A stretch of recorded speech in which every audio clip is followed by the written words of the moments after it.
Hello friends, आज हम class 12 के इंग्लिश के पोट्री सेक्शन का जो फर्स्ट चैप्टर है sweetest love I do not गो, उसका पूरा ऑब्जेक्टिव करने वाले हैं।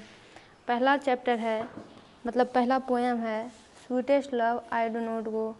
लव यहाँ पे पोएट अपनी पत्नी के लिए कह रहे हैं कि मेरी प्यारी, मैं नहीं जा रहा हूँ। तो पहला है कि who will make quicker journey than the sun. Quicker का मतलब होता है जल्दी, जर्नी यात्रा, सन सूर्य, सूर्य से भी जल्दी यात्रा कौन कर लेंगे? तो जॉन डॉन। इस कविता को जॉन डॉन ने ही लिखा है। O how feeble is man's power is taken from. Feeble का मतलब कमज़ोर, मैंस आदमी, पावर शक्ति। ओ अरे, इंसान की ताकत कितनी कमज़ोर है, इंसान कितना बेबस है। ये लाइन इसी पोएम से ली गई है। That thou lovest me as thou sayest is from। ये ऐसी लाइन इसलिए है क्योंकि जॉन डॉन एलिजाबेथन काल के पोएट थे और उस समय आज जो वैकेबलरी हम देखते हैं इंग्लिश में, ऐसी उस वक्त थी नहीं। तो इसका मतलब है कि जैसा तुम मुझसे प्यार करती हो, जैसा कि तुम मुझसे कहती हो, इज़ फ्रॉम यानी किस पोएम से ली गई है? तो sweetest love I do not go से।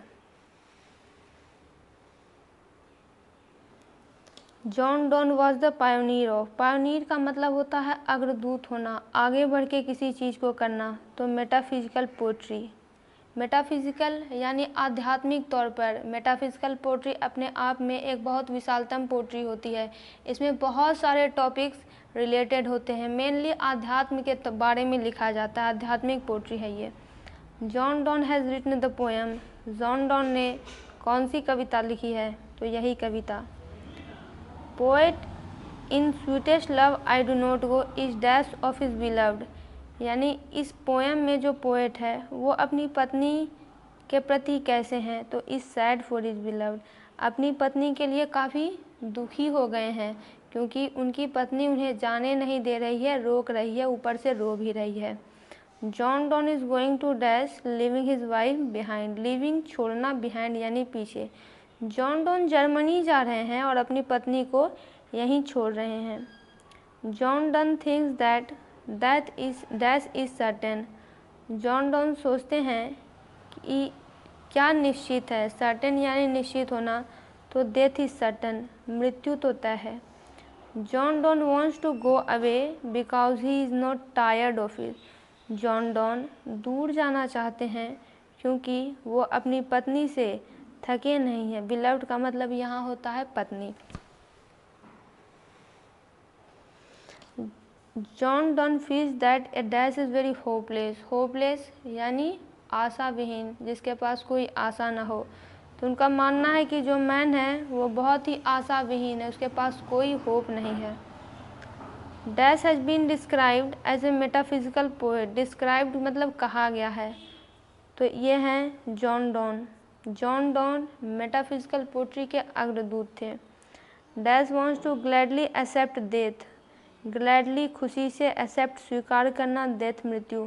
कौन बहुत ही खुशी के साथ मृत्यु को स्वीकार करना चाहते हैं? तो Donne. Donne had seen the sun setting.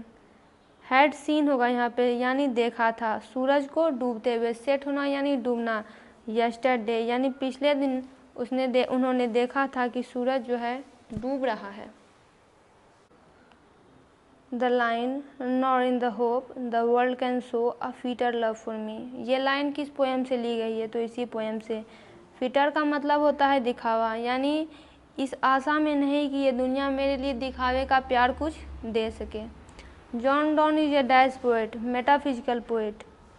John Donne studied law. Law यानी कानून। जॉन डॉन ने कानून की पढ़ाई की थी। एंड रीड, और क्या चीज़ की पढ़ाई की थी? तो थियोलॉजी की यानी तर्कशास्त्र की। But believe that I shall make speedier journey is taken from. विश्वास करो मेरी यात्रा बहुत ही तेजयुक्त होगी, तेज़ी से होगी। ये भी इसी लाइन से, इसी पोएम से ली गई है।